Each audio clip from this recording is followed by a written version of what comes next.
Hey guys, Dave Chang here. I just made a pizza in a black steel pan pizza in an oven, 500 degrees. Did it in about 7 minutes. Right there in the air fryer. You'll have to see what's in there. There might be a pizza in there. I'm cooking a pan pizza in there and something I make at home a lot. And we are going to interview one of the great chefs, Jeremy Fox. If you are in the industry, you want to check it out. And he's got a fantastic new book out called On Meat. And it's a good companion to his first book called On Vegetables. Great Jeremy Fox of Birdie G's in Santa Monica. And he's going to join us in just a little bit. Talk to you soon. Welcome to the Dave Chang Show, part of the Ringer Podcast Network, presented by Major Domo Media. Thank you, Yola Tango, as always. We're back with Jeremy Fox. He was last on in 2018 when I think we just started out this crazy podcast. Different world, different time. Yeah. Birdie G's had not yet opened up. Nope. Wow, the world was a very, very, very different place. But to be cliche, it was a much simpler time. Much simpler time. And for sure, I don't think I was going to ever dream of the day where I'd serve Fox pizza I made in an air fryer, and that is actually pretty tasty. It is. And that we'd both be in Los Angeles. This episode is presented by Vital Farms. Look, when it comes to cooking, I say it all the time. You're only as good as your ingredients. That's why you've got to use Vital Farms. Their eggs are legit. The hens get to roam around outside, forage in grass, and feel the sunshine. And you can trace your eggs back to the farm they came from. Seriously, you can see an actual video of the actual farm where your eggs were laid on their website. Whether you're poaching eggs for breakfast or folding them into something like a souffle, reach for Vital Farms. You'll love the taste. Look for the black carton in the egg aisle and visit vitalfarms.com to learn more. When I saw the book was out and you're on the tour, I was like, got to have you on. Have you started the tour yet? No, I leave. I start on the 18th. I fly out. I'm actually going to Sargentsville. With Sean? Yeah, I just actually talked to him today, going over the menu. Good. He said hello. Good. Yeah. It was just his birthday. Happy birthday, Sean. Happy birthday. Belated. All the Exco guys doing great. You know, it's good to see the people you work with doing well. Nick Wong, Houston. You got Nick Tamburo just got 3 stars. Smithereens. Pinsky's crushing with Chase. So all good. But that's not what we're here to talk about. Last time you were just about to open Birdie G's. You had On Vegetables came out 2016? 2017. Mm-hmm. I was honored to be able to write a little forward and just to recapture some of that. I did talk about you in the last pod because I think Jeremy from Rob Report was asking me to help out with the best restaurants of the century. And I, as usual, didn't respond. And I was like, you know what? I should respond to this. And I sat down, and then I really enjoyed doing it. But I definitely put you on that list because I think more and more as the years go by, whatever we're doing at that age in our late 20s, early 30s, I mean, we were definitely younger, but man, we were different people. There's no strategy. No strategy. Like everything is built on strategy now, and there was no strategy then.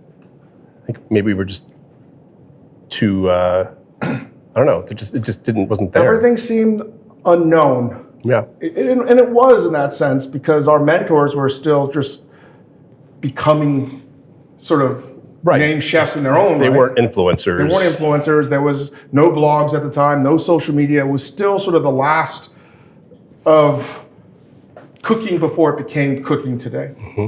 And it was there were a lot of highs, there were a lot of lows. Yeah. We don't have to go into either of those for both of us, but I wanted to say too, because after the years go by, when I think about it, you know, what you did at Ubuntu, and I mean this, and I was like, man, I don't want Fox to think this because it's like such a weird thing to say, because nobody would want, the restaurant is almost a perfect equivalent to the Velvet Underground White Heat. When that album came out. There's probably as many drugs too. Yeah. But it influenced, that was the band. It influenced every other band. And that restaurant, I remember Evan Rich telling me in Serpico, you gotta check this out. Corey was still the last days of him being chef de cuisine at the French Laundry. And we went on that trip. It was that same trip. And I was like, what? We're gonna go to a yoga studio?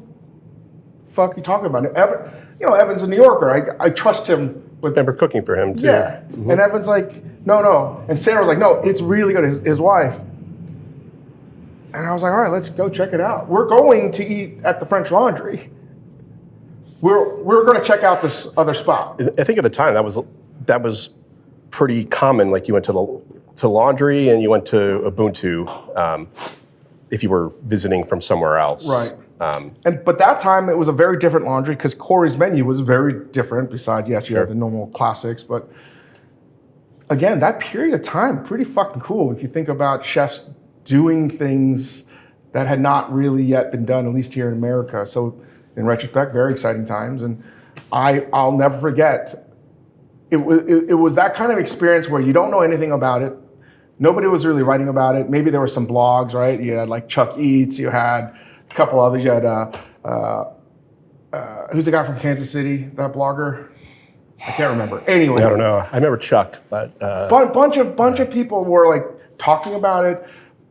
But the idea, it was like watching a movie or listening to an album, reading a book that you weren't expecting anything from. And all I can remember is leaving that meal being like, what the fuck just happened?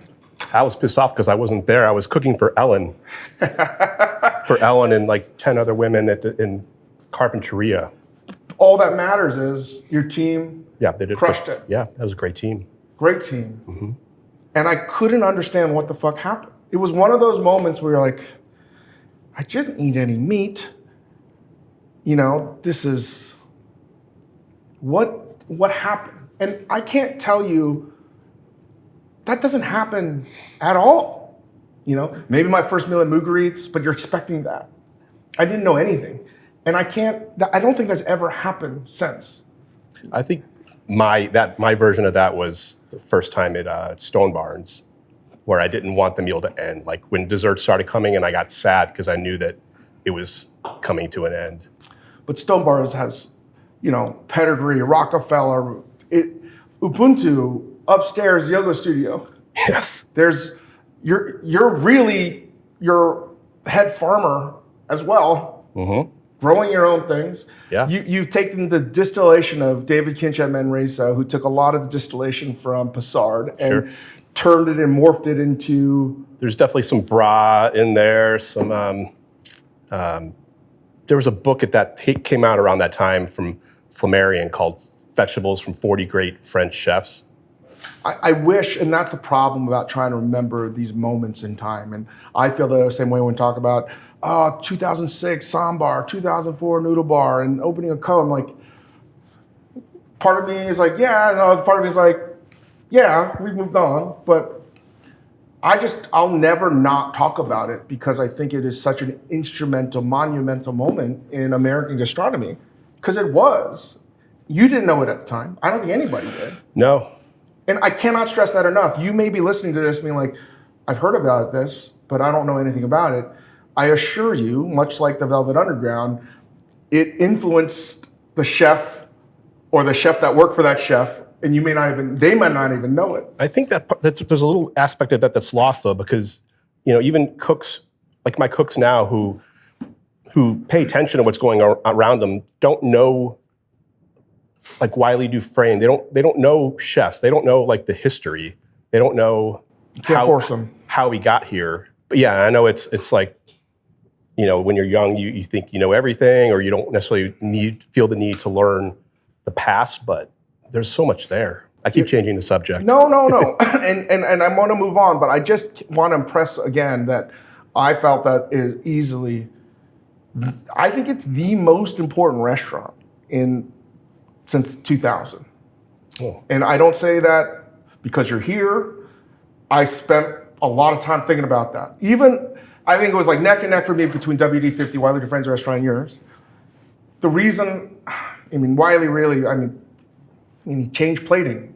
Changed a lot. A lot. But to me, just the where food is today. And the ideas that you started to work with that were independently yours.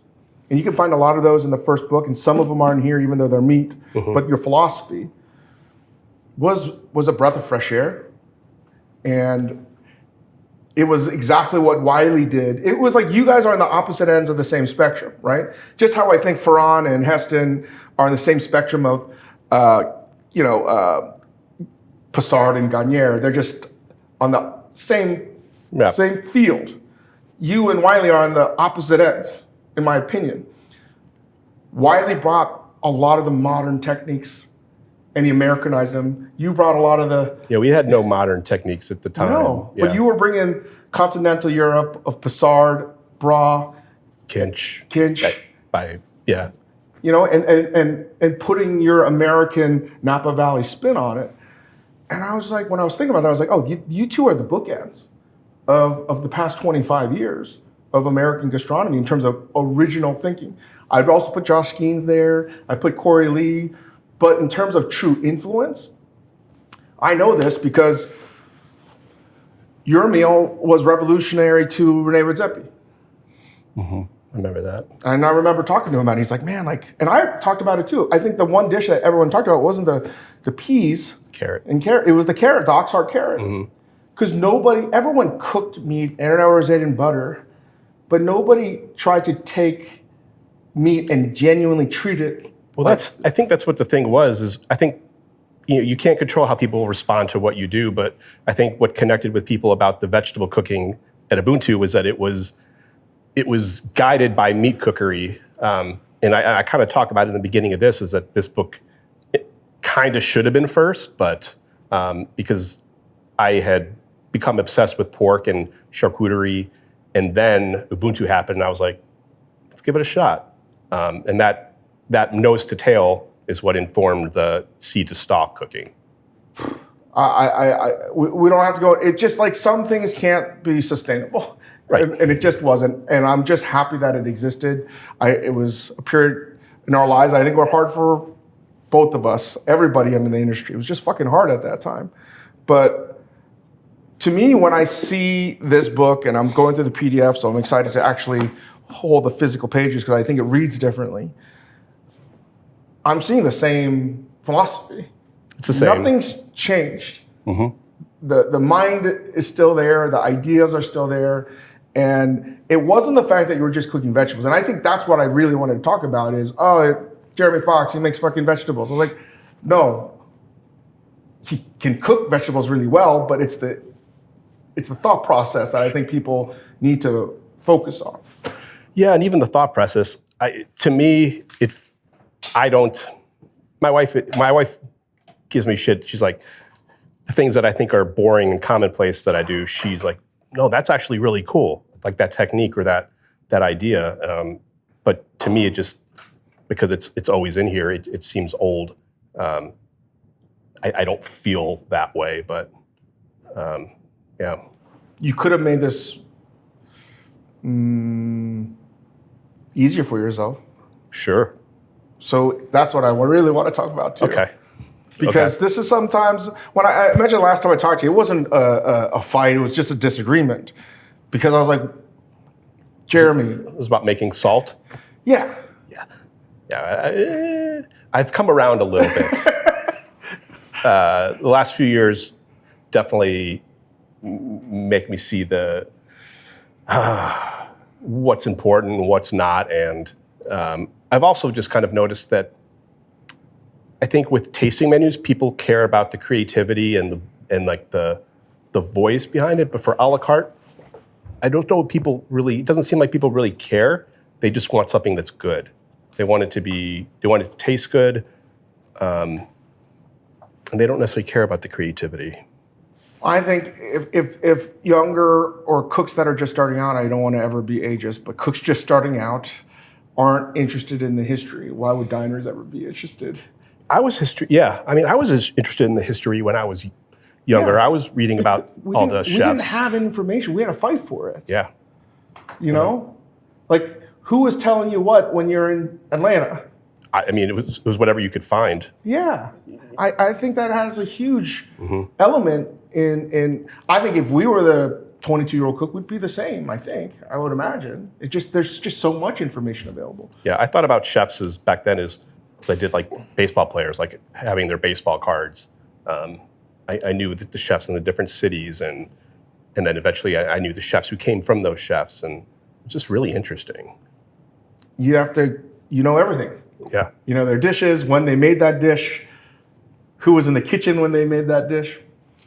But going back to making things hard, I am a masochist, but everyone knows I'll pull the ripcord at some point. I think when I was talking to you about this, it's so hard for you to pull the ripcord. Yeah, I think it feels like,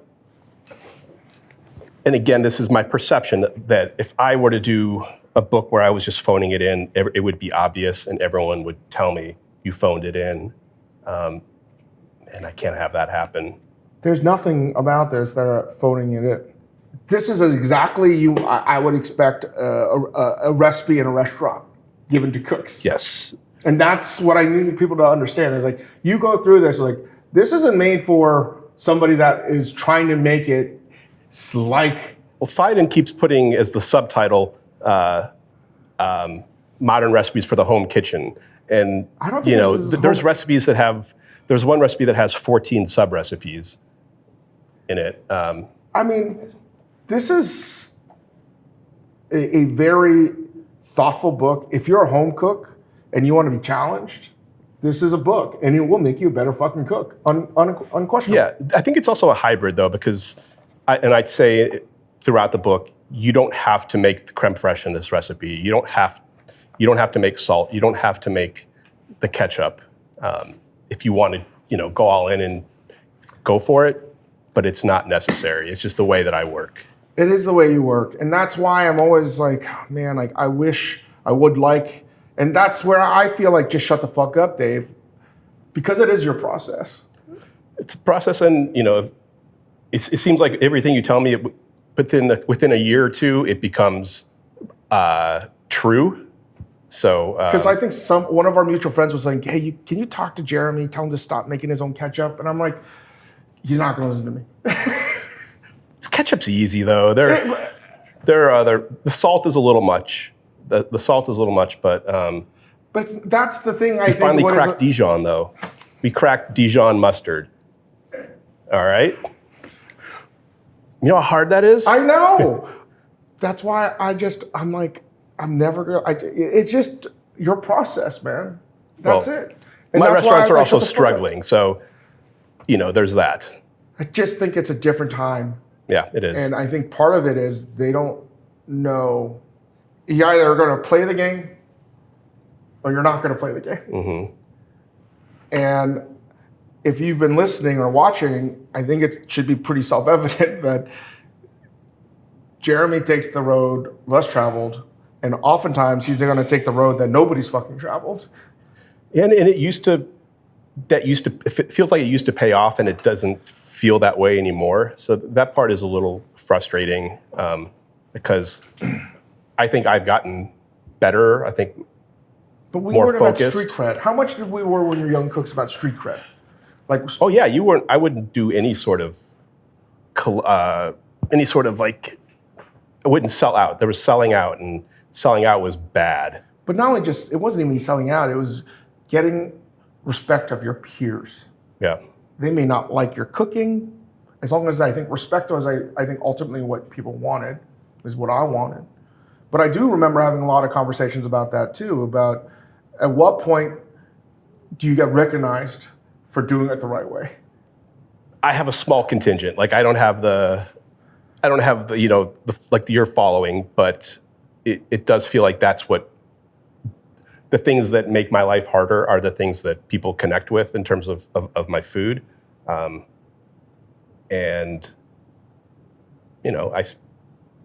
in a way, I feel like I just still haven't figured it out.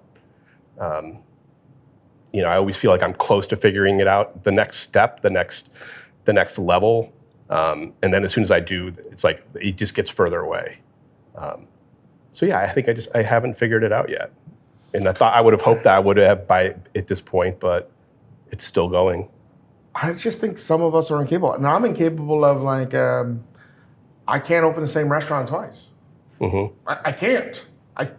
And I've been told by investors like, what the fuck is your problem? I get that. Yeah. Because, I don't know, how do you recreate the same energy, the same... But that's not why we got into the business. Right. But it's what you have to do. Like if it's a facsimile, if it's a second, it can't be just not as good, or else what's the point? Just shifting gears then, it's like, so you write this book. This is a serious fucking book. It's a serious fucking book. And it's out there. And I feel like because this is almost the other bookend to On Vegetables, whether this was supposed to be first or not, to me, this is a pretty good compendium of the Jeremy Fox mindset about food. It actually wasn't going to be on meat. I signed the contract 2 weeks before COVID. It was supposed to be the Birdie G's cookbook.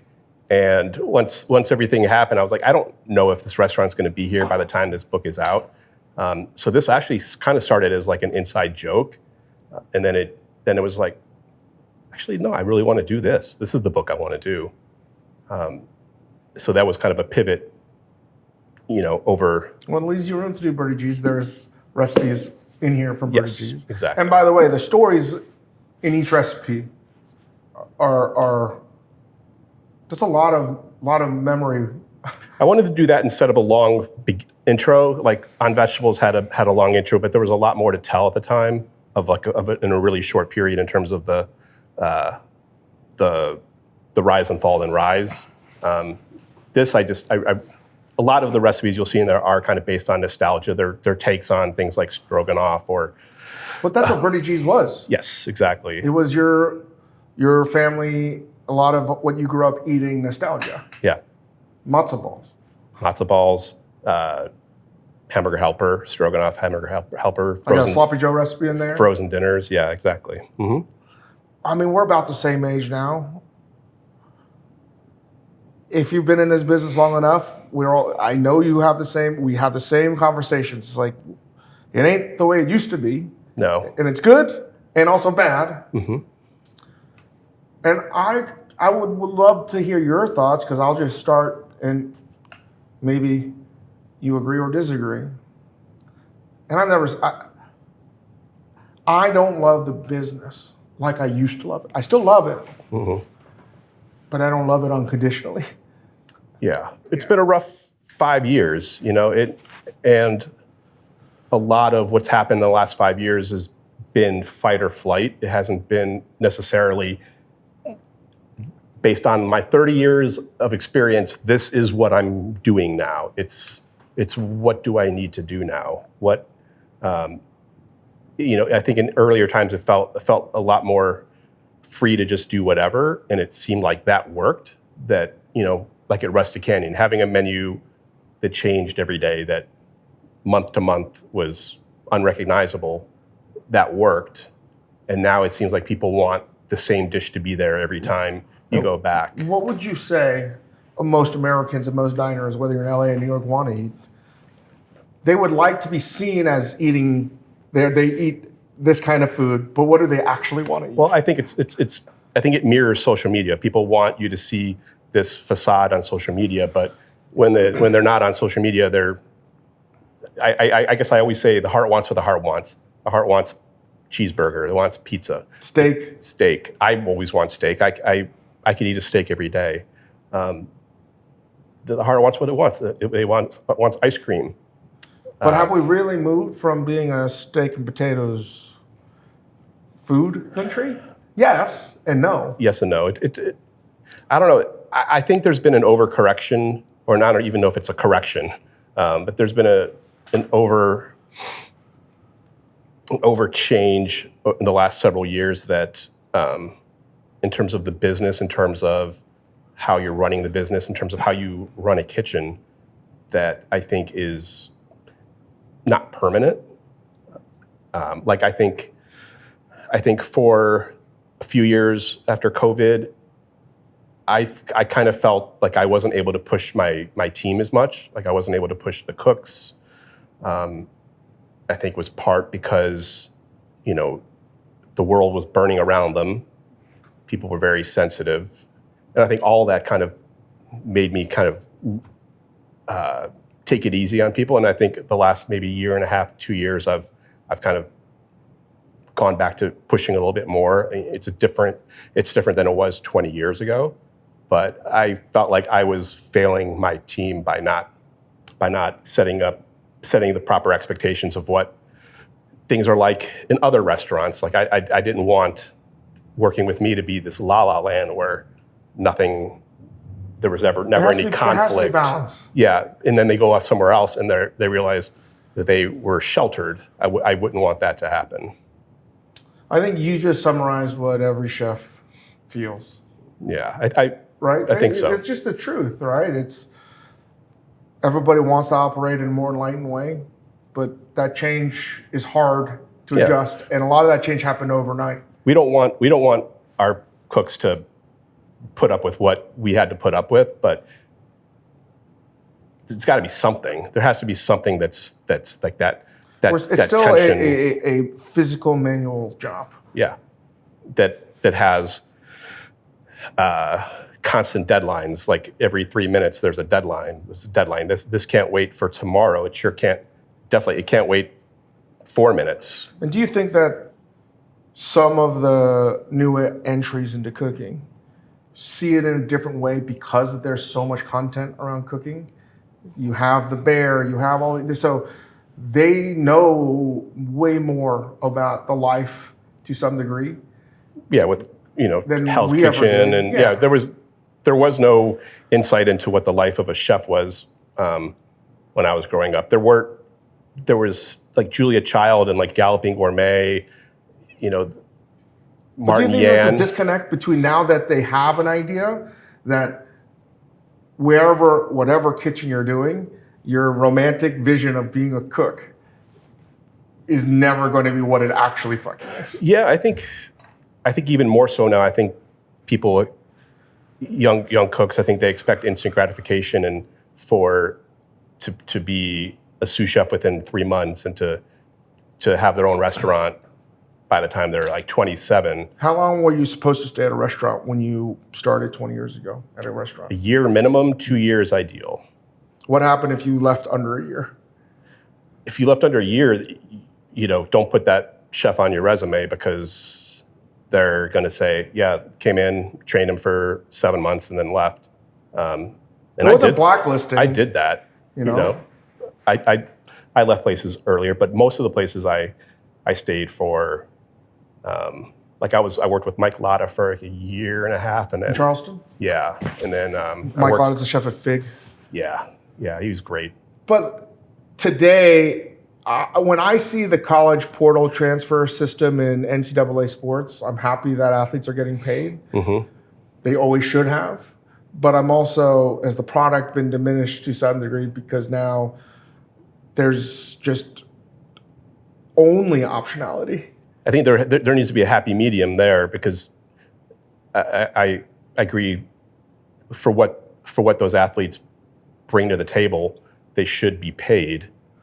But I can see how, changing a school every year, again, they're totally different things. And I don't want anyone to be like, oh, what the fuck? No, I'm just trying to give some comparisons so we can talk about it. Mm-hmm.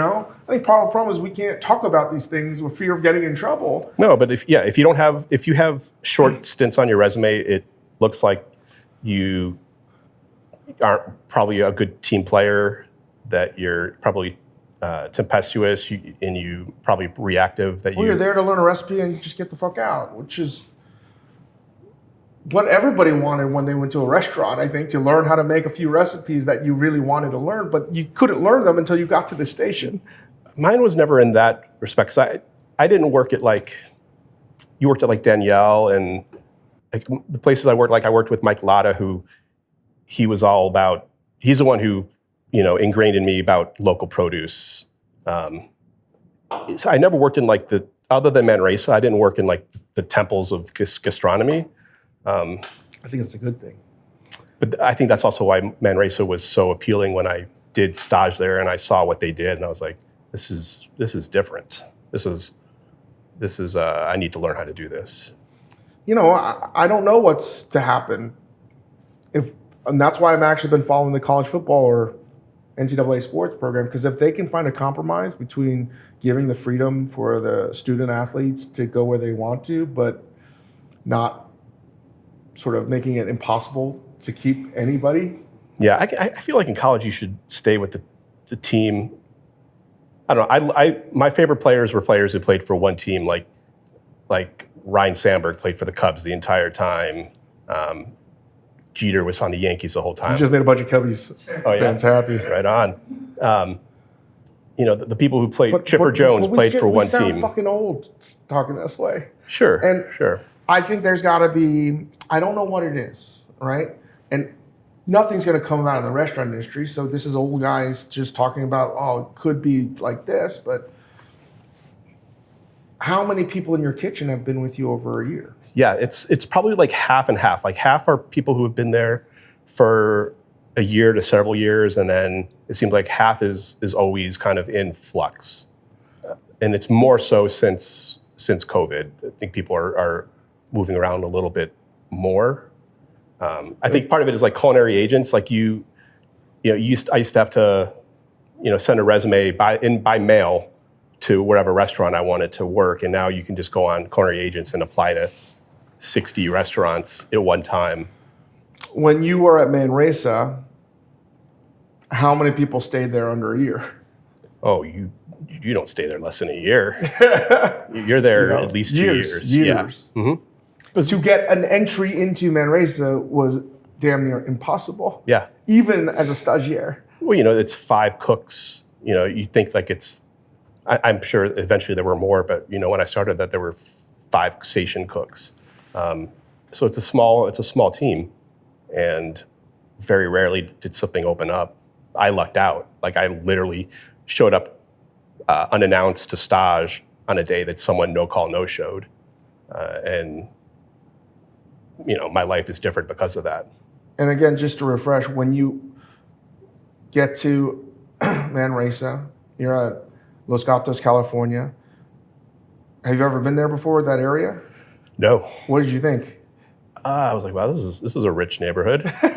But I liked that this fancy restaurant was hidden behind a Mexican restaurant and a bank, that you couldn't see it from the road. Like that felt kind of rock and roll in a way, kind of like quabbing next to the strip club on Broadway.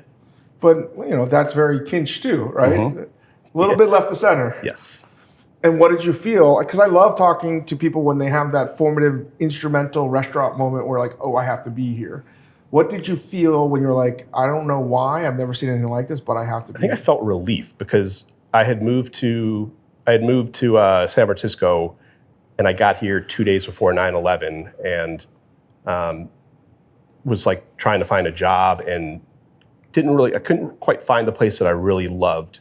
I worked at a couple places, and then I go to Manresa, and I felt like I weathered a small storm of not being able to find my home, and that, all right, I don't need to leave here for a while. Do you think that it's Kinch's curiosity and intellect as well that allowed you to think? It's thinking about food that you're so good at. And I think not just, of course, executing, but sure, but thought. There's so much fucking thought. I think that's what came from that kitchen is independent thought, and to take the philosophy that David has and to make it yours. And what would you summarize the philosophy for those that are listening? I would say it's simplicity. I think that was the top thing. It was simplicity of the best ingredients, prepared. Did you guys have Lovejoy when you started there? Love Apple. Love Apple. Not when I started, no. That was probably about 3 years in. How that happened is we had to move our cars every 2 hours in the parking lot behind the restaurant. And I went in the afternoon to move my car, and I saw this woman with I forget if it was what kind of car, but she had these flats of tomatoes in the back of her car. And I was like, what's up with these tomatoes? She's like, well, I grow them. I was like, well, I work in this restaurant right here. We would love these tomatoes. And that was the beginning of that. That is a fortuitous That moment. was a fortuitous moment of moving your car. But I feel like I wasn't. I think working at Manresa made me see that you could teach creativity. That it wasn't necessarily black or white. That you're either born creative or you're not born creative. I think it's your brain is it's a muscle, and figuring out how to tap into it, and you get to like this like a par, and then as you keep going, you're able to take those lessons but make them your own and to find your own style. And I think you see that with people who came from Manresa, that they're not just mimicking David Kinch's food, that they have their own. It's funny, nobody's mimicked his food. Right? Which is crazy. Well, all the alumni that's come out there, whether it's James or Aisha, whoever, there's a lot of alumni. Not one of you guys have decided I'm doing a close homage. That'd be laziness. That's amazing. That's a testament truly to Kinch and the philosophy of Manresa. Yeah. Because that has almost never happened. Yeah, I can't imagine. I don't know. That just seems disrespectful to do that. It's amazing. I've never thought about it that way. I can't think of any restaurant. I think Kinch taught us like how to carry ourselves in a certain way. Like if, there were times where, whether it was cooks or someone from front of house would go to a restaurant and like name drop, say we're from Manresa, and then act inappropriately, and it would get back to the restaurant, and that was no. It's like, you are representing this restaurant when you're not here. And that was an important lesson. I see the recipes, and even though the food may read simple, and I hope people know when they go to Birdie G's and they eat something, they're like, oh, I've had this before. I hope they understand that it's the same intensity to make a very novel new dish into some. In some ways, it's more difficult for you to do it in something that seems tried and true to a diner. Yeah, because the worst thing would be to do a stroganoff and it's not as good as your TV dinner stroganoff. If you're going to do a version of something, it should be the best version. That was kind of a lesson I did at Rustic Canyon. I had to have a kale salad on the menu, so it's like, well, it's going to be the best kale salad I can possibly do. Nothing is what it seems like, just a Spanish tortilla. Mm-hmm. It's not just a Spanish tortilla. Right. It's it's Rubenized. It's Rubenized. Yeah. And I think that's like sort of the shift, and I think that is us getting older and it's maturity. But do you ever think, and I wonder too, I just had this conversation with a few friends, and people think that I'm still going to open up some kind of small restaurant and cook something. I don't know. I was like, I don't know if I would. Mm-hmm. Because I don't know if I have anything to say in that regard. Do you want to make something that was like original in thought, like it used to be? I don't want to say original, because this is all original, but you know what I mean? I do, and I part of me feels like I'm running out of time to do that. Yes. But I also don't. What do you mean, though? What do you mean? I know that. Well, I'm 49 years old. This is, I have a my daughter will be 10 this year. It takes a lot of sacrifice to do that sort of thing. I would like to do it, but I also, and this is, I think Keller was, maybe it's too much information, but 48 when he started laundry. I don't feel like, I don't have the confidence right now that if I did that, anyone would want that. And I'm too old for art projects. I did an art project when I was 31, and what do you mean by art projects? Well, Ubuntu, that restaurant didn't clear a profit a single month that it was open. And, there were outside consultants saying that I needed to simplify, but I was like, only people who are coming here because it's not simple, because it's different than anything that they've ever seen. So for me to start watering that down, it's not going to make us busier. It's not going to make us better. So the only thing to do was to keep pushing and grinding and hoping that was the secret sauce, that would eventually catch on. Because I saw what happened with Manresa, and it was open for several years and was close to closing until one day Eric Repair was in town for the Carmel Food and Wine and came in to eat and was like, why is no one here? And he set us up, David up at Le Bernardin in New York in one of his salons and invited Tony Bourdain and all these other media people. And that really helped shape the future of the restaurant. Eric Repair. Repair is one of the fucking best. Yeah. He really is, man. Mm-hmm. I didn't know that story. It's amazing. Yeah. I was, and I got to go along and help David. And I got there to the prep kitchen early before David, and Eric Repair comes in and says, good morning, shakes my hand, offers me can you get me a bottle of water? I'm like, you're Eric Repair. You don't get me water. Wow. But that was cool. So part of getting older to me, the cruel irony, joke, twisted nature of it is I can still think the way I used to, but I physically can't do it anymore. And nobody told me about that as getting older, right? I thought that your mind would get slower. And yes, I am forgetful to some degree. But it's clear that you have every intention of either being super focused and making Dijon or finding some way of pushing the boundaries of what food can be to you, right? And I think it's actually, it made me realize that that's never changed, right? The format has changed, but the intensity and drive has never changed in terms of pushing the boundaries and doing something that have not been done before, that is beautiful, delicious, street cred, and has integrity. But when I think about an art house project, or I believe that like if you open up a small restaurant, it would fucking... I feel like, well, that's another thing. I think small restaurants are for the most part what works right now. Why is that? I think I think you're able to craft a story a little bit more and tell the story without 5,000 square feet of space to cover. Birdie G's is gigantic. To be 175 seats with room for a private party for 50 and another private party for 30. In this climate, it's like we'll do 150 people for dinner, and that should be great. But for a restaurant that's 150 seats, that's not great. So it's like, 150 people are coming to eat every night, great. But it takes so much just to get it off the ground every day, that size of a restaurant, where Rustic Canyon is 70 seats.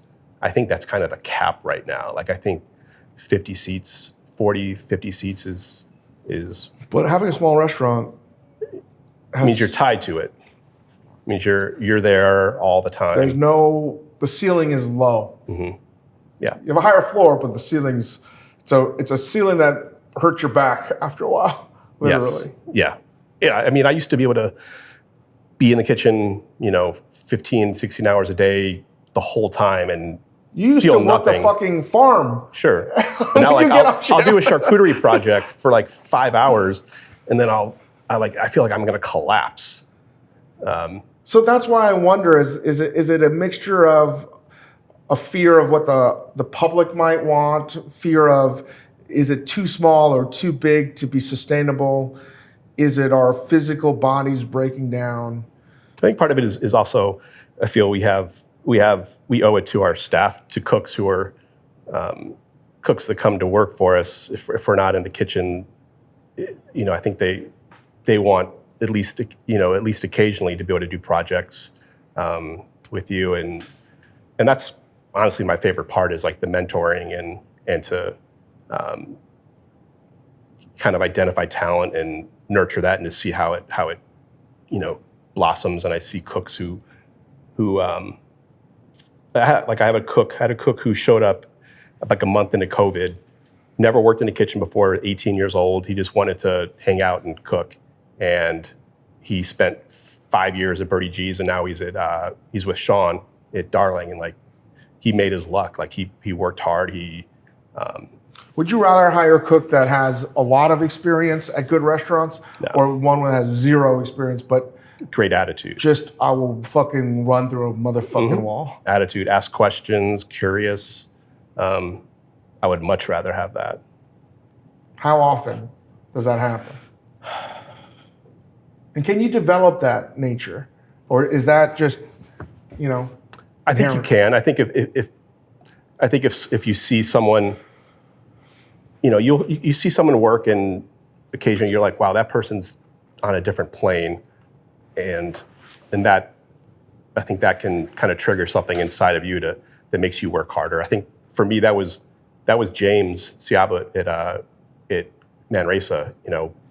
He made it look so easy. He made everything look so easy, and we weren't competing with each other. James is the chef at Comey, the first Michelin star in Oakland history, 2 Michelin stars now. But he pushed me to want to be better, and to have someone like that in your life is really important. And that's why I tell my cooks, like, look at the people next to you. You're going to be doing, charity dinners with each other in 15 years. Like, it's a small world. Get everything you can from everyone around you, not just me, not just the sous chefs, but from everybody. What would you tell yourself 15 years ago? 15 years ago, buckle up, but it's going to get better. Because it did. It did get better. What would you tell yourself 15 years from now? Be more selfish. I would say that for sure. Yeah. I put loyalty in front of everything, and that's important. But well, I don't want to end on this because it's a dour note. But I think this is what I meant by talking about street cred, integrity, these intangibles that I loved about the industry so much. All the things that you find meaningful, whether it was James or anyone else, or you're finding that meaning from David or whoever, I find it to be more lonely with people that are not your friends or your peers, but people that are entering this profession, to be able to share those moments with, to be able to nurture the same things that you cared about. And I think at the end of the day, it's like you either care or you don't care. And all the things that I used to care about, I don't think fucking matter. No, it's...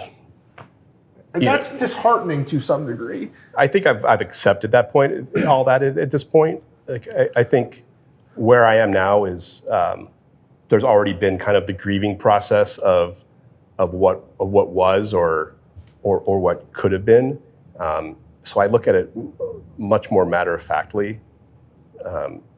So I'm able to kind of see that. How? Give me an example of matter-of-factly.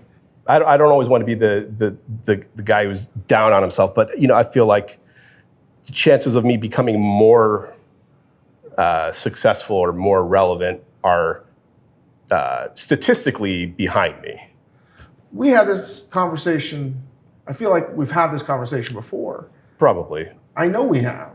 And that's where I'm like, I don't know if you can say that.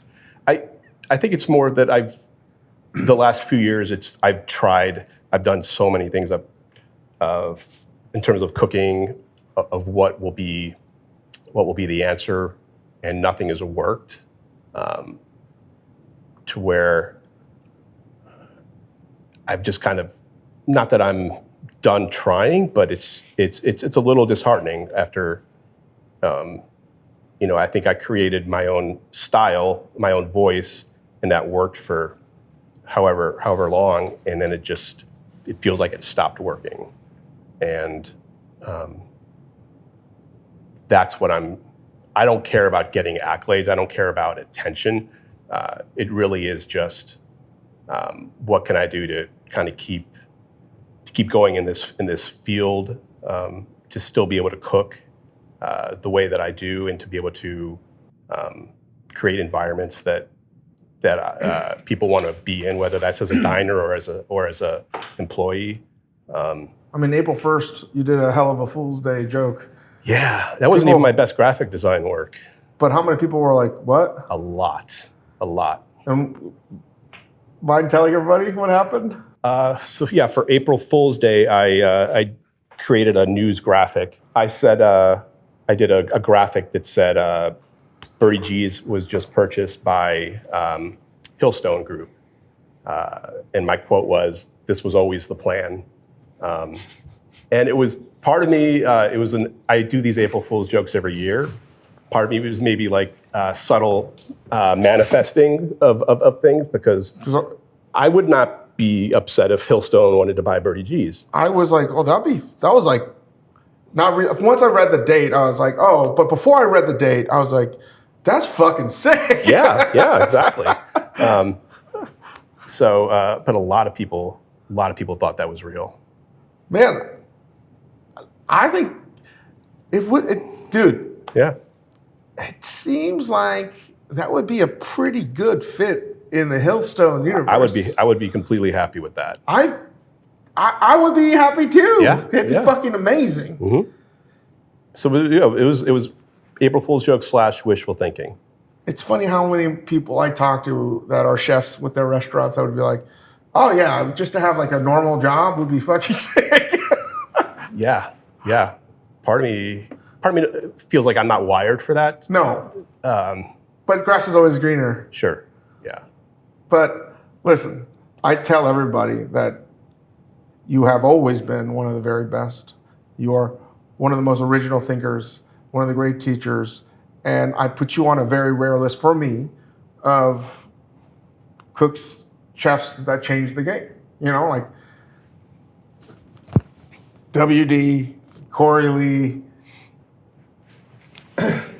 Skeens. He's a hell of a cook. The cooks in their 40s, they've done a lot. Mm-hmm. But I want you to have it all, man. You know, but I do know this is... I appreciate you've been one of my biggest cheerleaders, and you gave me a lot of street cred with my staff. Like, are you going on Chang's podcast? Dude, I know you love your daughter, your wife, and listen, I know it's been a lot, and I think more than anything, for you and for me, is like we're still here. Mm-hmm. You know what I mean? And I think that matters more than fucking anything else. And I just want you to get it all, dude. I really do. It's the same thing, man. Like, for everybody that did something that the culinary world in America benefits from, it's like people stand on your shoulders. And I don't say that lightly. You know, and I think you should have it all. Thanks. But I think maybe we should just think we already have it all. Thank you, brother. Thank you.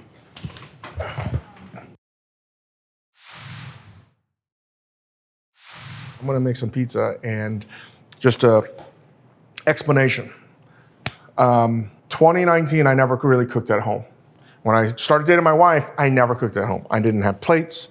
I had maybe one plate. I had some disposable dishware and utensils from delivery, small New York City apartment, and just always was at work, so why would I cook at home? And if I was at home on a day off, I would just get delivery.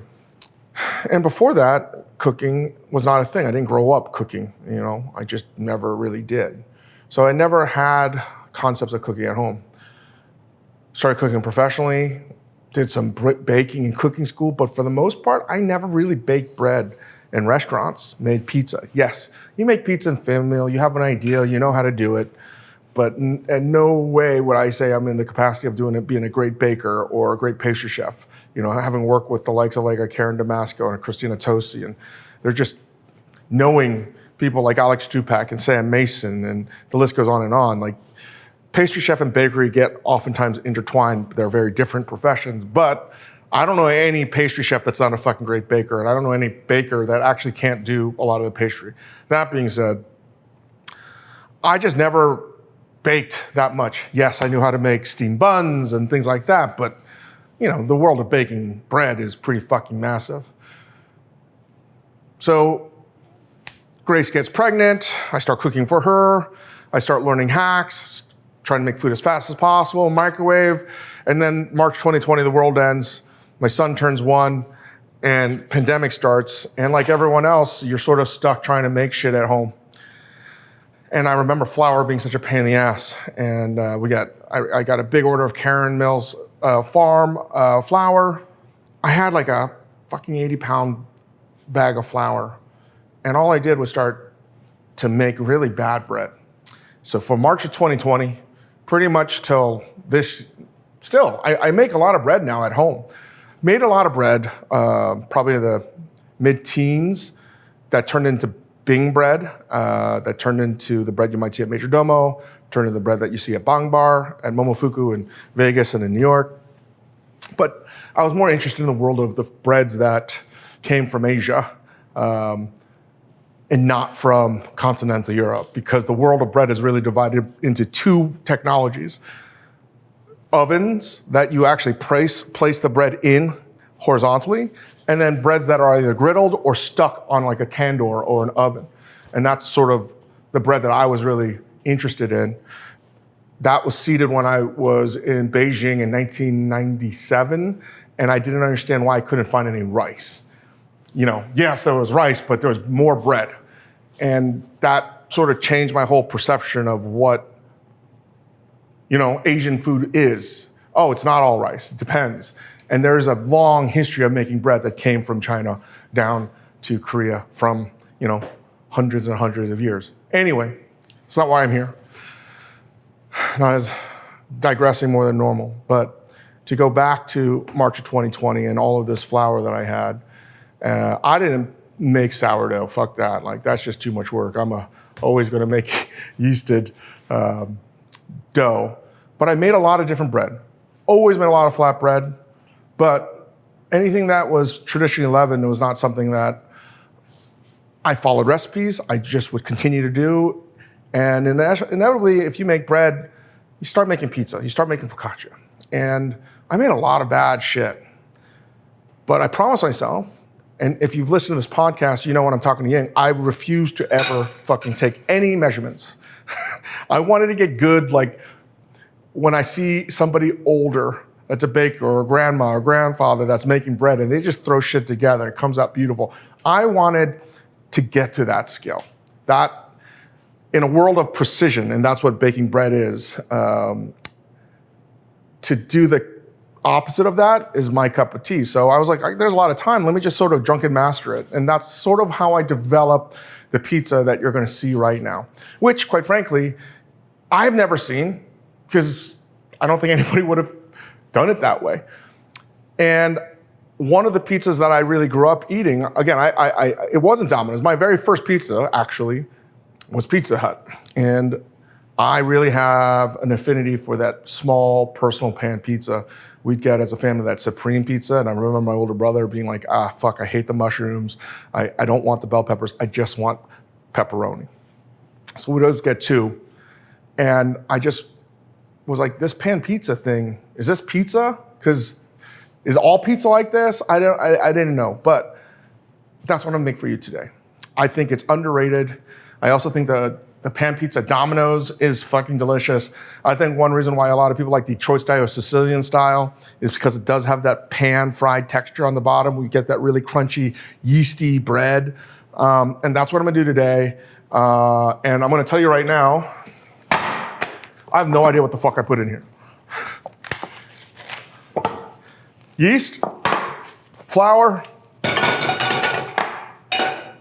sugar, salt, olive oil, and I just get it to the point where it feels pretty hydrated.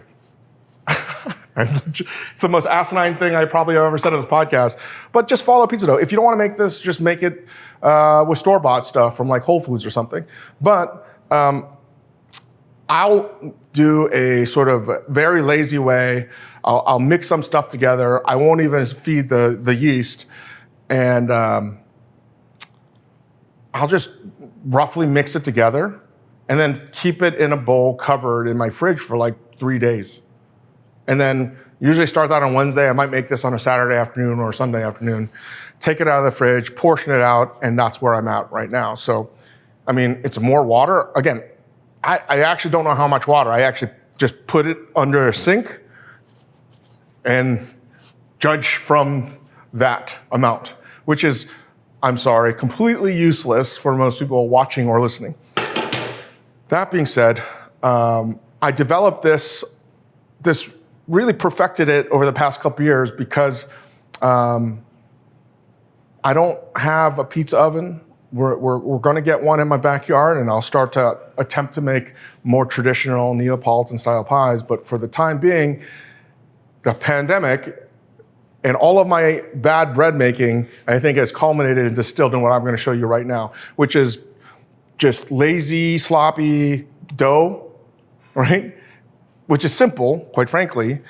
And I'm going to use an air fryer, and I'm also going to show you how to use an oven to get one of the crunchiest crusts you'll ever have. The good thing about this, and one reason why I like making flatbreads in general, is it does not have to be perfect at all. So I don't have to let this rest. I could let it over rest. It doesn't matter. This is a highly forgiving pizza. It does take a lot of fucking oil. A lot of olive oil on the dough itself and on the pan. This is a black steel. It's different than a cast iron. So this is really wonderful, this pan, to cook with fish, roasting meats. It's lighter than a cast iron. So I have this on pretty high heat right now. And I am now going to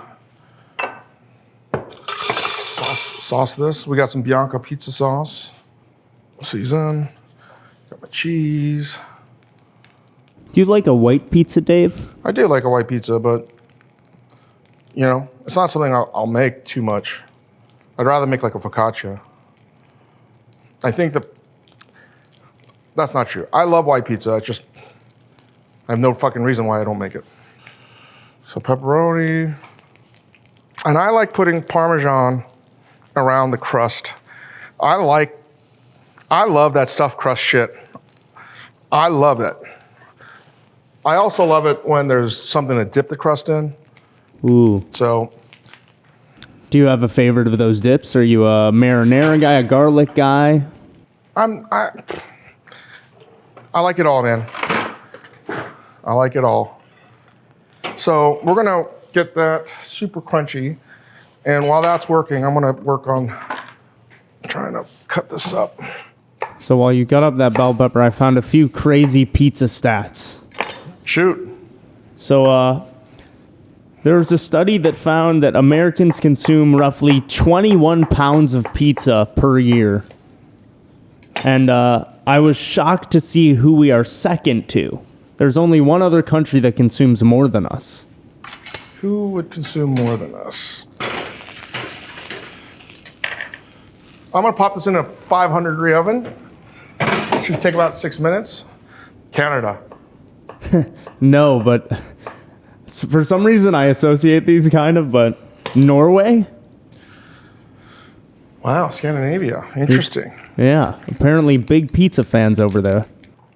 Put some onions. Were you ever a big crier with onions? Are you still a big crier? No, never cried. I think maybe you just get used to it when you cut so many onions. I thought that I would have time to do this nice cuts, but I don't. Running late because we're trying to figure out what we're going to cook for dinner time live. And we got some andouille. Okay, let's see how this goes. This is a non-stick, Meyer non-stick. This is actually something that I make at home a lot. And Pizza Hut had that crumbled sausage, but we have andouille. Usually their bell peppers were not orange, they were green and red. They had the whole trifecta going. I am shredding some parm. Sea salt. Check on this fucker. So I'm gonna cook this in an air fryer, but the difference is it's not gonna be as crispy as cooking it in a black steel pan for all the obvious thermodynamic reasons. But I actually cook this pizza in an air fryer a lot because in our house, the kitchen gets so fucking hot, especially in the summertime, that I never want to make more heat than necessary. So actually I cook out of not this specific air fryer, but I cook out of an air fryer quite a bit. and I will make pizza exactly like this. What I like about this too is I can set this out like this. I can just pre-cook the dough, so I don't have to put any of the toppings on. I'll pre-cook the dough, set it aside like it's a Boboli pizza dough, and then I can put the ingredients in front of my kids, and they can just make their own pizzas, and then I can pop it in the air fryer. Issue is, comes out, it gets hot, they lose their attention, they start freaking out, so fair warning. However high your air fryer goes, that's what you do. Remember, this is ripping hot, and look at that crust. Super, super crunchy. It's very crunchy. I cannot express how crunchy this fucker is. Is this authentic? No. Do I make it a lot at home? I do, because usually I have a lot of bread that I don't even know what the fuck I'm gonna do with. 2, or like some kind of dough that I'm gonna repurpose into this. 2, usually on the weekends, I need my kids to do something, right? So we can make another batch of dough together. I can put that in the fridge and we can do it the next weekend, or we make a little pizza party. And that's why I do this instead of buying it or getting it delivered. And it's ripping hot. It's a delicious fucking pizza. Yeah. Delicious. Hope you enjoyed the interview with Jeremy Fox. Buy his book on meat at your local independent bookstores, on online retailers. Watch us on Dinner Time Live. Give us 5 stars. Hit subscribe button. Please, if you're watching this on YouTube, give us 5 stars. If you're watching on Spotify, at the Dave Chang Show. Keep on sending those questions in to askdave@majordomedia.com. And keep on sending those movie, food porn things, events, scenes at majorfoodporn.com. And join us on our Discord channel at majordomedia.com. Talk to you soon.